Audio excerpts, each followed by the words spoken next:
Recentemente estreou na Globoplay uma série documental em 4 partes chamada Dr. Castor.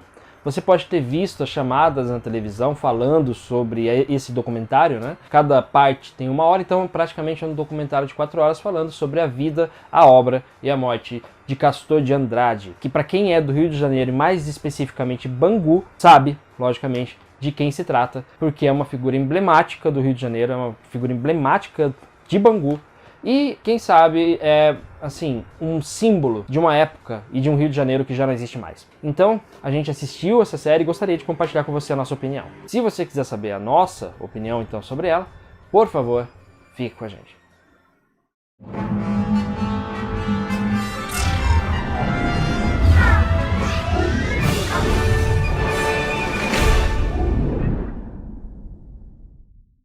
Antes de começar, eu queria pedir para você para se inscrever no canal, também queria pedir para você clicar no sininho para receber as notificações dos vídeos novos que a gente lança aqui. E também queria pedir para você entrar nas nossas redes sociais, a gente tá no Facebook, tá no Instagram, tá no Twitter, é só digitar lá no search, né, que é aquela barrinha lá, onde tem a lupinha, você digita lá canal Secutons, a primeira coisa que aparecer é a nossa. E você quer apostar quanto que vai ter gente perguntando, por que você tá com a unha pintada? Que nem outra vez, toda vez que eu pinto a unha aparece alguém perguntando: por que você tá com a unha pintada? Por que você pintou a unha? Eu pintei, ó, tá aqui. E também para ajudar no unha. Mas enfim, é porque eu quis. Mas vamos lá, vamos falar então dessa série, Dr. Castor, é uma série que, como eu falei, em 4 partes, 1 hora cada uma, e fala sobre o Castor de Andrade. Quem foi Castor de Andrade? Ele foi uma figura emblemática, principalmente nos anos 70 e 80, lá no Rio de Janeiro, mas ele já vem desde antes, né? Desde a época do pai dele, que também era bicheiro, porque ele é um bicheiro, né? Ele é um dos mais famosos bicheiros, talvez o maior bicheiro que já existiu no Brasil. Se você não sabe quem é bicheiro, não é um cara que trata de zoológico, é o cara que trata do jogo do bicho. E com o dinheiro que ele estava ganhando, que ele estava movimentando, e ele movimentava muito dinheiro, ele chegou a ser mostrado, né, pelas revistas da época como o 2º homem mais rico do Brasil, em 1980, na época de 80, assim. Eu não sei quem é o primeiro, mas chuto que seja, sei lá, Silvio Santos. Talvez, não sei. Mas ele era o 2º homem mais rico do Brasil e ele ganhava dinheiro com contravenção. E ele usava esse dinheiro para poder investir em 2 coisas que ele gostava muito, que era o carnaval e futebol. O time de Bangu, né, que você provavelmente, se você gosta de futebol, já ouviu falar, teve um time estelar, ganhou muitas coisas, né, principalmente fama, porque só ganhou um campeonato nos anos 80, se não me engano. Acho que foi a Taça Rio, no 2º turno. 87, talvez? Acho que...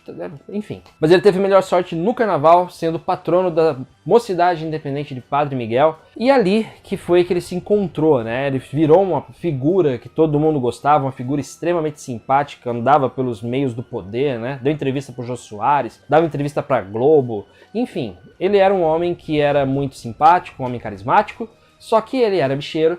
E muita gente achava que ser bicheiro era só ser um cara legal, que ficava ali colhendo as apostas e, enfim, achava que era um cara honesto. Castor de Andrade, assim como vários dos bicheiros daquela época, eles montaram uma máfia extremamente violenta, uma máfia que não hesitava em eliminar os inimigos e que lembra muito, em organização, o Poderoso Chefão. Inclusive, várias vezes na série é citada a trilogia de filmes, porque realmente a organização do Castor de Andrade, de todos os outros bicheiros, né, do Rio de Janeiro, eles lembravam muito a organização da máfia italiana. Então, tinha lá o chefe, tinha o subchefe, e vai fazendo aquela, né, a base da pirâmide. Mas sempre tinha o cabeça, e o cabeça era o Castor de Andrade. Nesta série, em 4 episódios, a gente acompanha um pouco da vida dele, mas é mais focado nos anos 70, 80 e 90, que são esses 30 anos que definiram ele para nós, enquanto espectadores, né, para mídia em geral na época. E também mostra como ele era uma pessoa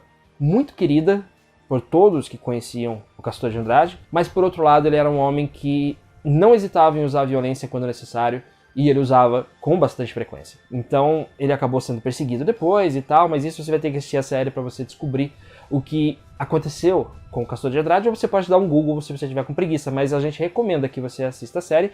Por quê? Porque é uma série muito bem produzida, assim como várias coisas que têm sido lançadas na Globoplay nesse sentido. A Globo, em geral, está jogando a maioria das suas produções de documentário na Globoplay, e isso tem sido uma decisão muito feliz, porque ali a gente tem descoberto várias coisas. Esse documentário do Castor de Andrade, por exemplo, é um achado. É um documentário muito bem feito, muito bem montado, com entrevistas divertidíssimas ao mesmo tempo também, que são bem reveladoras do que foi Castor de Andrade, do que foi este homem e qual é a importância dele para o Rio de Janeiro e qual foi o legado que ele deixou. A gente só vai deixar uma dica para você a respeito do legado dele e a gente vai deixar numa palavra só: milícia. Não que ele tenha envolvimento direto com isso, mas foi a germinação. Você vai entrar lá pelo 3º episódio e você vai começar a entender do que a gente está falando. Como eu falei, é uma série que tem entrevistas muito boas, é uma série que tem imagens de arquivo que elas não confundem quem está assistindo. É uma coisa muito comum em documentário que você se perde temporalmente, né? Você não sabe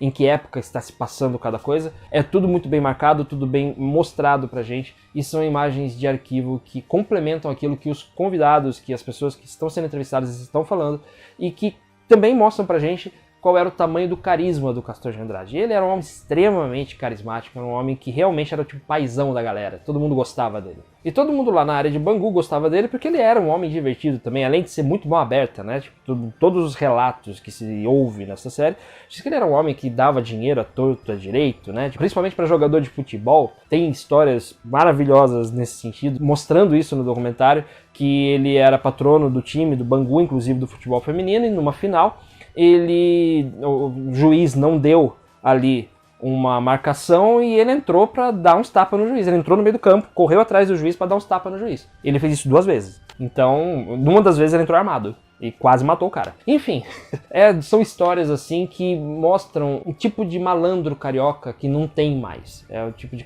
malandro carioca que se tinha nos anos 70, 60, ou até os anos 80. E que é aquilo que se considera hoje em dia como se fosse um malandro romântico, né? De um cara que... De um Rio de Janeiro, como eu falei no começo, que já não existe mais. Hoje em dia o Rio de Janeiro é extremamente violento, não tem mais aquela coisa da ternura e do carisma que o Castor de Andrade e seus pares ali representavam. Pelo menos na parte pública. A parte por trás da organização ali, que é extremamente violenta, também é mostrada aqui na série. E não se esconde os defeitos, não se esconde os crimes que foram cometidos. Então o que a gente pode dizer é que é uma série bem completa, é uma série que é preciso dar parabéns para todos os envolvidos nessa série, porque é uma série que cativa, porque a gente fica realmente interessado em conhecer quem foi esse personagem e como ele moldou o Rio de Janeiro nos anos em que ele esteve em atividade, principalmente entre 1985 e 1987, que foi provavelmente o auge do Castor de Andrade lá no Rio de Janeiro.